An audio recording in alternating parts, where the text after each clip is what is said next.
Hey guys, welcome back to let's break it. यहाँ हम n t UGC net paper 1 की तैयारी करते हैं हिंदी में। तो जिसने भी चैनल को सब्सक्राइब नहीं किया है, जल्दी इस चैनल को सब्सक्राइब कर लीजिए। साथ ही साथ आप हमारे टेलीग्राम चैनल से भी जुड़ सकते हैं, जिसका नाम है let's break NET JRF with प्रीति।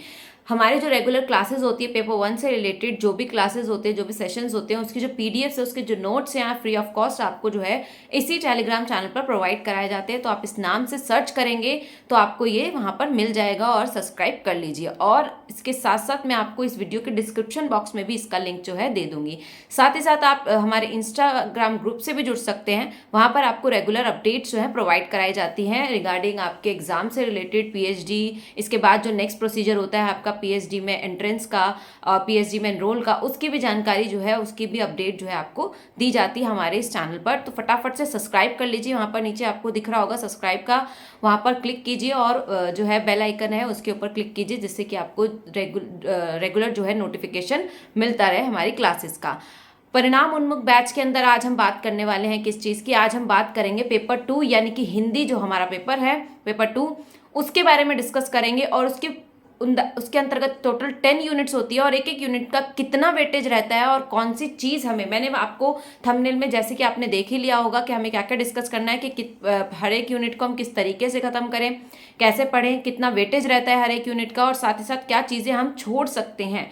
क्योंकि आपके टाइम, अब एग्ज़ाम का टाइम ऑलमोस्ट जा ही रहा है। हो सकता है एग्ज़ाम कभी भी होगा आपका, मतलब जून तो आप मान के चलिए कि जून आपके पास महीना है, जून के एंड में होने के चांसेस हैं। ठीक है, तो जब भी होगा आपका एग्जाम, वो चीज़ इंपॉर्टेंट नहीं है कि कब होना है एग्जाम, क्योंकि आपको तो तैयारी करनी है। तो उस हिसाब से हमें जो है देख लेना है कि कितना वेटेज किस यूनिट का है, तो उसके हिसाब से हम जो है पढ़ना शुरू करें। तो चलिए फटाफट से बिना समय गवाए हम इस पर बात कर लेते हैं। तो सबसे पहले बात करेंगे यूनिट 1 की, जिसके अंतर्गत यूनिट 1 क्या है आपकी, हिंदी भाषा और उसका विकास। ठीक है, इसके अंतर्गत काफ़ी सारी चीज़ें पढ़नी होती है इन डिटेल। और एक चीज़ और बोल दूँ, पेपर 2 जो है आपका, वो मैं ऑफलाइन क्लासेस भी लेती हूँ उसकी। तो if anybody wants to enrol, आप अगर आप पढ़ना चाहते हैं पेपर 2 को डीप में, मतलब प्रॉपर वे में पढ़ना चाहते हैं पेपर 2 को, तो आप मुझे टेलीग्राम पर जो है पर्सनल पर मैसेज कर सकते हैं। ठीक है, तो वहाँ पर आप जो, मैं ऑफलाइन और ऑनलाइन दोनों क्लासेस देती हूँ पेपर 2 का भी, लेकिन वो चार्जेबल होता है और जो है उसका जो है चार्जेस हैं। तो वो क्योंकि वो एक इंस्टीट्यूट के थ्रू है, तो आप वहाँ पर भी जो है मुझे टेलीग्राम पर मैसेज करेंगे तो उसकी भी क्लासेस आपको जो है प्रोवाइड कराई जाएंगी। चलिए, तो हम बात कर रहे थे यूनिट 1 की। यूनिट 1 के अंतर्गत क्या है, हिंदी भाषा और उसका विकास। अब यहाँ पर क्या पढ़ना है ये चीज़ मैं डिस्कस नहीं करूंगी, सिलेबस आपने देख लिया होगा। मैं सिर्फ ये डिस्कस करने वाली हूँ कि आपका जो है वेटेज कितना रहता है। तो मैं वेटेज की बात करूँ, यानी कि क्वेश्चन कितने आते हैं आपके एग्जाम में। टोटल 100 क्वेश्चन होते हैं, यानी 200 मार्क्स का पेपर होता है आपका। तो यहाँ से आपके लगभग मान के चलिए 4 से 5 क्वेश्चन बन जाते हैं। और ज़्यादातर क्वेश्चन जो बनता है या तो सीक्वेंस पे बनेगा आपका, कि भाषा जो वैदिक काल से लेकर आपके आधुनिक काल तक, पाली प्राकृतिन का सीक्वेंस लगाने के लिए पूछ लेगा, या फिर आपका देवनागरी, इन सब का सीक्वेंस पूछ सकता है। उसके अलावा संवैधानिक स्थिति वाला ये क्वेश्चन जो है यहाँ से आते ही हैं। और साथ ही साथ आपका जो ब्रज भाषा है, जैसे राजस्थानी हिंदी और ये सब जो हिंदी हम पढ़ते हैं, जैसे कुमाऊनी, ब्रज भाषा, ये सब इनके बारे में पूछता है कि किससे संबंधित है, ब्रज से है, राजस्थानी हिंदी या बिहारी हिंदी है, क्या है। तो इस तरीके के क्वेश्चन जो है बनते हैं। तो 4 से 5 क्वेश्चन आप मान के चलिए कि यहाँ से बनते हैं, यानी कि टोटल 10 नंबर, 8 से 10 नंबर बन जाते हैं। यूनिट 2 की बात हम बाद में करेंगे, क्योंकि अपने आप में एक वाइडर यूनिट है, सबसे ज़्यादा बड़ी है और सबको अपने अंदर ये समेटे हुए। तो यूनिट 2 की बात बाद में करेंगे। पहले बात करते हैं यूनिट 3 की, यानी कि इकाई 3। इकाई 3 में क्या है, साहित्य शास्त्र। ठीक है, जिसका डिस्कशन हमने लास्ट क्लास में भी किया था। अब मैं फिर से बता रही हूँ कि इसके अंतर्गत आपके 10 से 12 10, 12, 15 इतने क्वेश्चन आप मान के चलिए, यानी कि 10 से 15 क्वेश्चन आपके यहाँ पर जो है आते हैं। इसका वेटेज जो है बहुत ज़्यादा रहता है आपके एग्जाम में, तो इसको तो बिल्कुल भी नहीं छोड़ना है आपको, अच्छे से पढ़ लेना। हाँ, थोड़ा सा डिफिकल्ट होता है, ये थोड़ी सी डिफिकल्ट टॉपिक है, तो जो है इसको पर आपको छोड़ना नहीं है, बिकॉज यहाँ से बहुत ज़्यादा वेटेज रहता है। कम से कम मान के चलिए 10 क्वेश्चन, यानी कि 20 नंबर हम छोड़ नहीं सकते हैं किसी भी हाल में। तो कम से कम भी माने तो 10 क्वेश्चन आ रहे हैं, तो आपको बिल्कुल नहीं छोड़ना है, वेटेज बहुत ज़्यादा है इसका। यूनिट 4 की हम बात करें, वैचारिक पृष्ठभूमि, यानी कि इकाई 4। वैचारिक पृष्ठभूमि में क्या होता है, आइडियोलॉजीज हैं सारी, वहाँ से आपके क्वेश्चन जो है वेटेज थोड़ा कम रहता है, मतलब 3 से 5 क्वेश्चन मान के चलिए, कम से कम 3 और ज़्यादा से ज़्यादा 5, उससे ज़्यादा क्वेश्चन वहाँ पर देखने को नहीं मिलते। और कॉन्सेप्ट बेस्ड क्वेश्चन आते हैं, तो उसको समझना बहुत ज़रूरी है, रटना वहाँ पर, रटने वाला काम वहाँ पर नहीं चलता है। तो इसीलिए 3 से 5 क्वेश्चन आपको आते हैं, तो वो उसको आप थोड़ा सा जो है छोटी यूनिट है, बहुत ही कम में 2 दिन में 1 दिन में वो कंप्लीट हो जाती है, तो उसको लेकर बैठिए, एक ही दिन में उसको खत्म कर दीजिए। यहाँ वहाँ घूमने की जरूरत नहीं है कि उसको कितना पढ़े क्या नहीं पढ़े, बहुत कम चीजें हैं उसके अंदर। अपने एग्जाम अपने सिलेबस को उठाइए, उसके अकॉर्डिंग उसको पढ़कर खत्म कर दीजिए। 3 से 5 क्वेश्चन वहां से आते हैं। अब बात करते हैं यूनिट 5। यूनिट 5 से आपका जो है टेक्स्ट शुरू हो जाता है, तो टेक्स्ट पर हम बाद में आते हैं। अब बात कर लेते हैं यूनिट 2 की। यूनिट 2 जो है आपकी बहुत ही, वैसे मैंने बोला कि सबको वो अपने अंदर जो जितना भी आपका जैसे उपन्यास, कहानी, ये सब चीजों को अपने अंदर क्या है समेटे हुए हैं। ठीक है, हिंदी साहित्य का इतिहास, यानी कि प्रॉपर पूरा सब चीजें पूछ लेगा अब आपसे। वो हिंदी साहित्य के इतिहास में सब चीजें दे दी। जो आपका टेक्स्ट है वो तो स्पेसिफिकली पूछेगा ही। उपन्यास जो लगे हुए हैं आपके, कहानियां जो लगी हुई है, 13-14 जो उपन्यास है, लगभग 21 आपकी कहानियां लगी हुई हैं, उनसे तो इन डेप्थ क्वेश्चन आता ही आपको। तो वो यही सलाह दूंगी कि आप उसे पढ़ें, टेक्स्ट पढ़ लें उसका। और बाकी जो चीजें हैं इनसे रिलेटेड जो है सीक्वेंस आ जाता है जैसे आपका, तो वो आ जाता है आपका, इसीलिए यूनिट 2 को बोलते हैं कि वाइडर है, वो चीजें सारी यहाँ पर आ जाती है। तो यूनिट 2 अपने आप में ही कम से कम 60 से 70% जो है एग्जाम का वेटेज लेकर चलती है। तो यूनिट 2 में आदिकाल, भक्तिकाल, रीतिकाल, आधुनिक काल, ये सब जो है आ जाता है।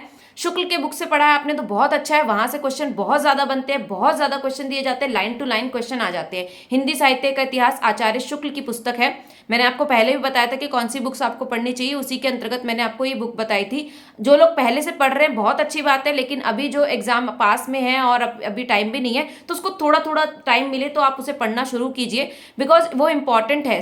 एटलीस्ट आप स्टार्टिंग की लाइन्स और वहां से जो इंपॉर्टेंट चीजें है ना, एटलीस्ट वो तो देख कर जाइए, क्योंकि लाइन टू लाइन क्वेश्चन आता है शुक्ल से।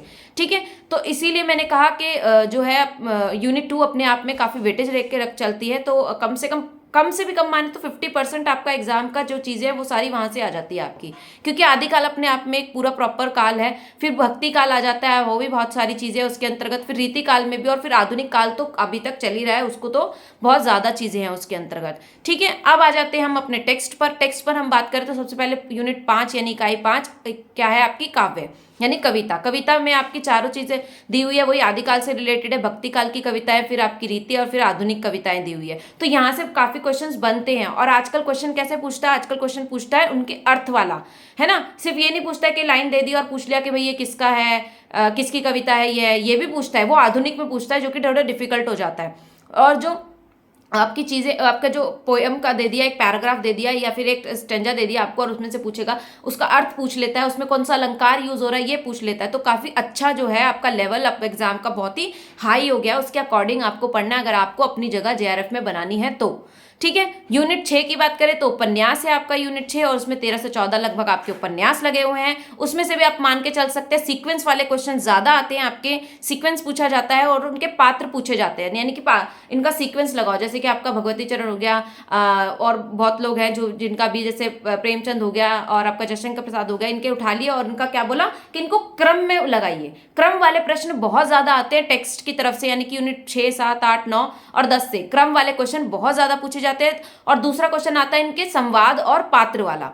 पात्रों को पूछा जाता है कि ये पात्र, किस पात्र ने जो है कौन सा संवाद कहा है और क्या बोला है। ठीक है, तो ये क्वेश्चन आते हैं। तो यानी कि यहाँ से आप मान के चल सकते हैं कि 5-5, 6-6 क्वेश्चंस आपके जो है बन जाते हैं यूनिट 5 से। यूनिट 6 से यानी कि उपन्यास से आपके लगभग 4 से 5 क्वेश्चन।